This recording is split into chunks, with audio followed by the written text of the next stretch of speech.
తాడేపల్లి వైఎస్ఆర్సీపీ కేంద్ర కార్యాలయంలో ఆ party state coordinator Sajjala Ramakrishna Reddy మీడియాతో మాట్లాడుతున్నారు. ఇప్పుడు లైవ్ చూద్దాం.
రాష్ట్రంలో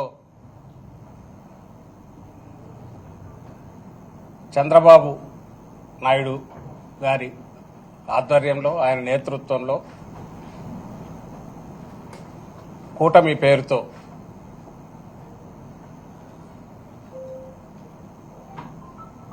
మొదలైన అరాచకపు నిరంకుశ మోసపూరిత పాలనకు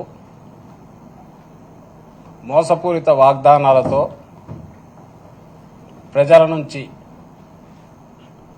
ప్రజలను భ్రమలో పెట్టి ఆయన తీసుకున్న ఆ తీర్పుకు ఈరోజు జూన్ 4కు ఏడాది అవుతుంది. ఈ ఏడాది బహుశా ఇంత అరాచక పాలన కానీ ఒక్కటంటే ఒక్క హామీ కూడా పూర్తిగా అమలు చేయకుండా అడ్డంగా ప్రజలను మోసం చేయడం కానీ బహుశా చరిత్రలో ఎప్పుడూ జరిగి ఉండదు.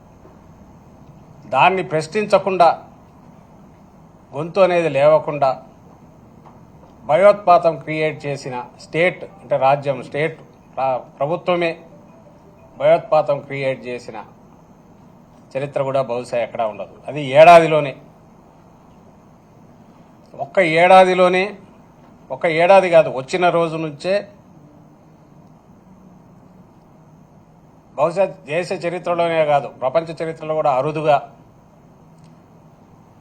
ఇచ్చిన హామీలన్నీ దాదాపు 99% దాకా 98% దాకా తొలి ఏడాదిలో పూర్తి చేసిన ఘనత జగన్మోహన్ రెడ్డి గారిది అయితే, అలాగే వినూత్నమైన విప్లవాత్మకమైన వ్యవస్థలను సృష్టించి ఆచరణలోకి తీసుకొచ్చి తద్వారా రాష్ట్రానికి ప్రజలకు ఎప్పుడు ఏ పాలనలో కూడా 5 ఏళ్లలో ప్రజలు ఇచ్చిన మ్యాండేట్ ఏదైతే ఉందో ఆ పాలనలో చేయని విధంగా ఎక్కడా జరగని విధంగా జగన్మోహన్ రెడ్డి గారు మేలు చేస్తే నేను ఏడాదిలోనే ఏం చేయగలను అనేది చంద్రబాబు నాయుడు గారు చూపించారు. వాటన్నిటిని విధ్వంసం చేశారు. పెట్టిన పెట్టుబడి దాని మీద సామాజిక పెట్టుబడి కావచ్చు, ఆర్థికంగా కావచ్చు, అవి కూడా వృధా అయ్యేట్టు చేశారు. ఇంకో పక్క ఏడాదిలో ఎంత పవర్ చేతిలో ఉంటే దుర్మార్గంగా వ్యవహరించవచ్చు అనేది కూడా పూర్తి కాన్సన్ట్రేటెడ్ ఎఫెక్ట్లో అది కూడా చూపించారు. అన్నిటికంటే ఘోరం ఏమైందంటే ప్రజలను మోసం చేయడం. ఆ రోజు జగన్మోహన్ రెడ్డి గారు చెప్పారు, ఈయన ఏది చేసేవి కాదు, అమలు చేయడానికి అసాధ్యమైనవి. అవన్నీ చేయాలంటే 1,75,000 కోట్లు ఎంతో కావాలని ఆ రోజు లెక్క అయింది. దానికి కేవలం పథకాలకే. అది అసాధ్యమని చంద్రబాబు నాయుడుకు తెలుసు కాబట్టి ఆ అసాధ్యమైన హామీ చేసేటప్పుడు చిన్నది ఎందుకు చేయాలని అడ్డగోలుగా అసలు ఇంపాసిబుల్ హామీలు చేశాడు. ఇప్పుడు అది ఇంపాసిబుల్ అనేది తనే అంటున్నాడు. అది ఎట్లా అవుతాయి? కాదు కదా. దాని బదులు నేను సంపద ఇంకో రకంగా P4 ద్వారా అంటే స్పాన్సర్షిప్ లాగా ఏమన్నా తీసుకొచ్చి వాళ్ళకి మిమ్మల్ని కలుపుతాము, మీరు చూసుకోండి అని అంటున్నాడు. లేదా సంపద సృష్టించే ఇదేదంటే నా చెవులో చెప్పండి అంటున్నాడు.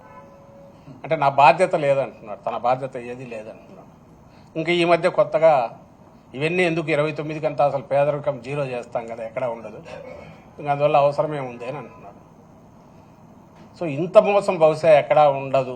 మరి ఇది ఆయన ఆ రోజు 95లో తనను హక్కున చేర్చుకున్న మామను వెన్నుపోటు పొడిచిన చంద్రబాబు నాయుడు బహుశా 24లో మధ్యలో 99లో మోసం చేశాడు, 2014లో చేశాడు, పరాకాష్ట 2024లో.